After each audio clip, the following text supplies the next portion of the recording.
Semiconductor stocks dragged down again of what's expected to be another blockbuster debut this week. Mike Shepard is Bloomberg's senior editor for technology and strategic industries and joins us now. Mike, great to see you as always. I know that you've had your eyes trained on the SOX, the Philadelphia Stock Exchange Semiconductors Index. You've watched all of these undulations over the last few weeks. And I guess the broad question I have is a rotation underway? How much anxiety is there among investors about the runway that AI has? Well, we sure did see a fair amount of anxiety over the past week. The SOX, as we know it affectionately, is down about 10% over the last 5 trading days before the holiday break. And when we look at it, we see that investors really are showing concerns that maybe this big run up in AI infrastructure spending may not have legs to continue much past 2026, at least at the same pace. Now, what we have to do, though, is we have to look back at the full year of trading in SOX, which represents a lot of the biggest chip makers out there, including Nvidia and AMD and others as well. Now, when we look at it over the past year, it's up more than 78%. And that is indicative of, the broad-based belief that AI infrastructure spending not only has legs, but it has some staying power. And that really is also fueled by what we're seeing from the biggest AI developers, the publicly traded ones, at least for now, Alphabet Inc., Meta, and others. They have indicated they intend to continue spending what they've forecast altogether to be $725 billion in 2026 alone, and have indicated that they intend to do more of the same. Some of the heebie-jeebies, though, David, really stem from what we saw OpenAI move to do. We have reporting that they are planning to pull back their IPO until 2027. And that really set people to thinking, maybe this doesn't have as much legs as we had originally thought. But we're going to have to see how the trading plays out come Monday. Heebie-jeebies. I like that. I mean, I was going to ask you, is that what you're seeing with Micron? They posted record earnings, but they lost nearly 20% last week. Is that just people kind of reality checking themselves? Has it gotten a little bit out of control, or is this, a bigger slide for this particular company? Well, that's a great question there, because what we do see with Micron, again, is just a huge run up in the stock over the, really since the start of the year. It's up more than 240%, really in the anticipation that the AI infrastructure boom and the demand for its memory products to go into those AI processors in all those data centers will really be almost unrestrained. And yet, through the course of the year, we have seen this stock take some pretty big ups and downs. And even on the way up, it has not been a really steady climb. It really has had some ups and downs, and it will continue to do so. All that said, there is still just such strong demand for memory products from Micron and others in this space. There are only a handful of memory makers in the world that really compete in this at scale in this AI space. Samsung and SK Hynix are the other two, and they are just seeing record demand for their products going well into 2027. And it's to the point that, there is intense competition for those memory devices and components to go into not only the AI processors, but also just into common goods like. And when you mention AI, I want to have a conversation about CapEx, because obviously this is a huge driver right now. I mean, as I'm looking at Amazon, Microsoft, Alphabet, and Meta, each growing their CapEx by about 70% year over year in 2025. As you look at that, Lizanne, are we seeing the markets basically giving these management teams a blank check for AI infrastructure, or are you starting to see now that investor patience is beginning to wear thin? I think there are starting to be concerns that creep in, and I think that helps to explain what I've been calling the great chip dip recently. And it's around a confluence of things, some of which is shown here. The amount of capital that is consumed from a capital spending standpoint is significantly higher than the profit contribution, as you see the share of net income, and this is relative to the S&P 500. So that gap is something to be mindful of. You also have increasing number of companies, just corporate enterprises, saying that they may have to start to consider paring back on some of the spend because we're not yet fully seeing the concrete nature of either productivity benefits or, in the case of those capital spending giants, the return on invested capital. So I don't think we're in anything resembling look out below, but those concerns are starting to creep in, and I think there's a more discerning eye on a lot of these data points. And what's your thoughts on that narrative that we start to see some of this CapEx spending slow down if we don't soon see monetization backing it? I think you will start to hear maybe more than just anecdotal stories of kind of weighing the pros and cons of a continued massive AI spend. Even with the price of tokens coming down, the spend is still significant. One interesting way to think about it, though, and I've had conversations with corporate leaders, is they're starting to say, at what point do we look at the cost of human capital as now being relatively inexpensive? So if we think about the concerns about the disruption to the labor force associated with AI, there may be some benefit there. And then when you look at how massive the margins are, certainly with what was reported yesterday by Micron, there's the benefit to the company, of course, when you have 75-80% margins, but somebody is eating the cost of that margin, and that is what's coming into the narrative a bit, and why I think analysts, particularly when you get into earnings season, are going to take a much closer look at that profit margin story, the productivity story, and the return on invested capital. This sentence should not be feasible. Nvidia, the world's most valuable corporation, is suddenly cheaper than Coca-Cola, at least according to the metric most investors use when calculating future profits. As of this writing, Nvidia is trading at approximately 22 times forward earnings. Coca-Cola trades at approximately 26 times. The two equities approach this inversion from opposing routes. Coca-Cola finished Thursday at $84.14, a record high, after climbing over 20% in 2026. After months of investor uncertainty about how long the artificial intelligence, AI, expenditure boom can go, Nvidia's stock is around 18% lower than its 52-week high. This week, the divergence widened. Coca-Cola increased its record by 3.5% on Thursday alone, while Nvidia declined. So, which pricing is incorrect? The forward price-to-earnings ratio calculates a stock's price as a multiple of the consensus estimate for its earnings per share over the following year. It is a useful indicator for comparing two very different businesses because it takes into account their future profit potential. On that premise, the world's largest firm has become the cheapest stock. Nvidia's forward multiple has fallen into the low 20s as its profit projections have overtaken its share price. Coca-Cola's forward earnings multiple has risen into the mid-20s as its share price has outpaced its consistent earnings growth. On trailing results, the two are closer. Nvidia at roughly 30 times earnings, Coca-Cola at about 26.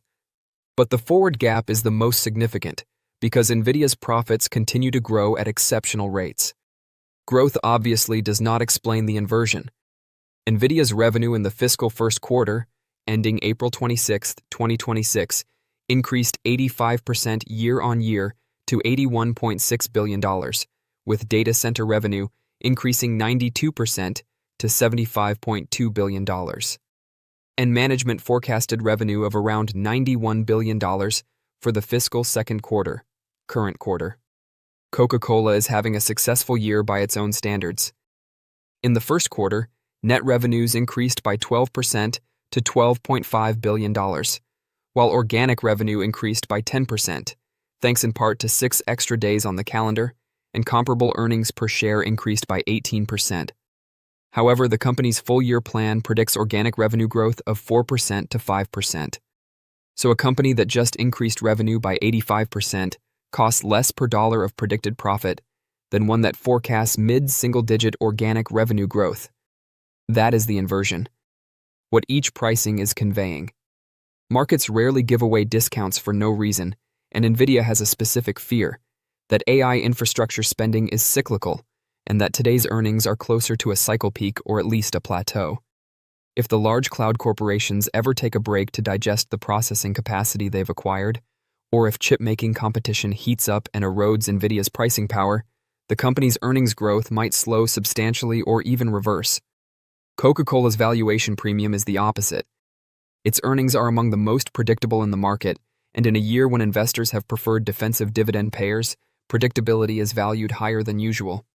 Nobody buying Coca-Cola at a record high expects an 85% increase, but they don't expect any shocks. To put it another way, both costs are reasonable. But which investment is better? To justify a forward multiple in the mid-20s, Coca-Cola's mid-single-digit revenue growth must continue indefinitely. Furthermore, the market must sustain a need for safety and durability. Otherwise, investors may sell the company, even if revenue and earnings growth continue at similar rates. History implies that investing in safety comes at a cost. When the fear that led investors to defensive stocks subsides, too can the premium. To justify a low 20s multiple, Nvidia's revenue and earnings growth could decelerate substantially in the future years, but the stock would still likely be valued appropriately. Meanwhile, management's projection for approximately $91 billion in revenue this quarter shows that demand has not yet peaked. However, the risk comes farther out, whether AI spending continues to grow into 2027 and beyond. If one of these two pricing is incorrect, I believe it is Nvidia's. A dominant company growing at this rate rarely trades at a discount to a mature consumer staple, and the discount exists primarily because investors anticipate a slowdown that even the company's own outlook does not yet indicate. Of course, Nvidia's bear case, in which growth unexpectedly slows, is worth considering. Semiconductors have always been cyclical, and this bubble will soon subside. However, at these prices, this risk may have already been completely factored in. With that stated, I would not sell Coca-Cola to acquire Nvidia. In a portfolio, the two perform distinct roles. However, for fresh money evaluating the pair today, the growth is on sale, while the safety is priced higher. I would buy the one on sale. Nvidia investors have had a wonderful run for several years. It delivered market-crushing gains in 2023, 2024, and 2025, making it one of the greatest stocks to purchase during those years. However, 2026 has not been that way. The stock is up 5% so far in 2026, which is not bad. But when compared to the gains that Nvidia investors have seen in prior years, it feels like a complete failure. On another issue, its market-crushing position is under risk for 2026, as the S&P 500 has risen roughly 10% this year. With Nvidia stock looking like a flop this year, many investors are questioning if it's time to cash out and look for other investing options, or if they should stock up on Nvidia shares. Let's take a look, because not everything is as it seems with Nvidia. Nvidia's run is far from over. Nvidia was the best AI stock to own over the last 3 years due to its market dominance. Nvidia creates graphics processing units, GPUs, and the hardware that enables them. Although it does not own any of the fabrication methods, it works with a number of companies to create its GPUs, which it then sells to a wide range of consumers. Prior to 2023, Nvidia's business was more balanced. However, the tremendous need for AI data centers has put this GPU lineup in great demand, and Nvidia's product line has become the go-to for various AI hyperscalers and cloud providers. Nvidia has a complete ecosystem of goods that provides its clients with everything they need to run an Nvidia-powered data center, retaining clients once they've decided to employ its products. This speaks well for the future, as AI hyperscalers are investing heavily this year and beyond to expand their AI computer footprints. This year, the top 4 AI hyperscalers intend to invest over $650 billion in data centers. Nvidia predicts that by next year, this sum will have reached $1 trillion. That means more growth for Nvidia, and the investment narrative is far from over. Wall Street experts predict 82% sales growth this year and 41% next year, implying that Nvidia will experience even greater growth. Nvidia is trading at 21.7 times forward earnings, which is around the same price as the S&P 500. This indicates that the market believes Nvidia will be a market average company once 2026's growth is factored in. However, Wall Street economists disagree, predicting significant growth next year. That is why the stock appears so inexpensive when next year's earnings are utilized to appraise it. As a result, I believe Nvidia is a great stock to buy today. None of next year's growth has been priced in, which might result in substantial returns by the end of the year. the start of the year, Wall Street was expecting roughly 16% earnings growth, Ledan. Today, we are closer to 25%. What structurally changed during Q1 reporting to cause such an unprecedented spike in forward estimates? That story is brought to you by the letters A and I. That was the story. There was just a mass underestimation of how parabolic earnings has been. And there was also a decent amount of breadth in earnings. It wasn't just about AI. Most sectors saw an improvement. And I think analysts just had a heightened sense of caution, especially given that the third month of the quarter represented the first month of the war. And I think in that kind of an environment, analysts were not inclined to raise the estimate bar. And then earnings season began. That clearly had to happen. You see the line that's gone parabolic, that was the first quarter, and that caused estimates for the remaining 3 quarters, as well as the full year calendar 26 numbers to go up. So this has been the most important underlying fundamental support for the bull market. And I mean, that chart there is quite dramatic, that upside down hockey stick trajectory for the quarters in 2026 here. Is that rate of change sustainable for the second half, or do you feel that analysts may have overcorrected and we could be set up for disappointment here? Well, I think that there is some risk of extrapolation and assuming that the pace of growth is going to persist. And that's one of the messages that we've been imparting, that in contrast to, say, the late 1990s, when the bubble was in the P, valuations were a bubble because there was no E in many of the leadership companies. In this case, you've got an extraordinary amount of E in the PE equation, and as a result, you've actually seen multiples come down.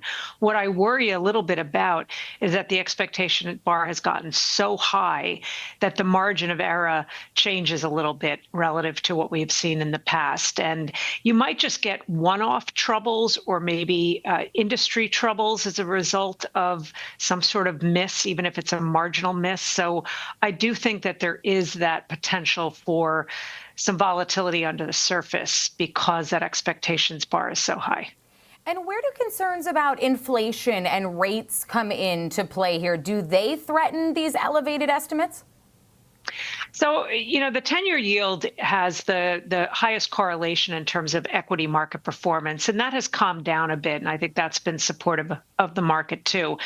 The small cap rally, though, to some degree, which has been a strong rally.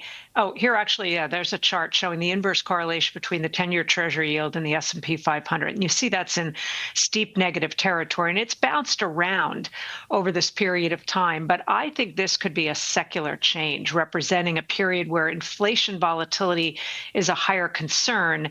And when you've got the 10-year yield keying off inflation more so than growth, that tends to be to the detriment of equities if inflation and the 10-year yield in turn are rising. So there are some benefits coming ahead of us in terms of the inflation trajectory by virtue of the base effects and obviously oil coming down.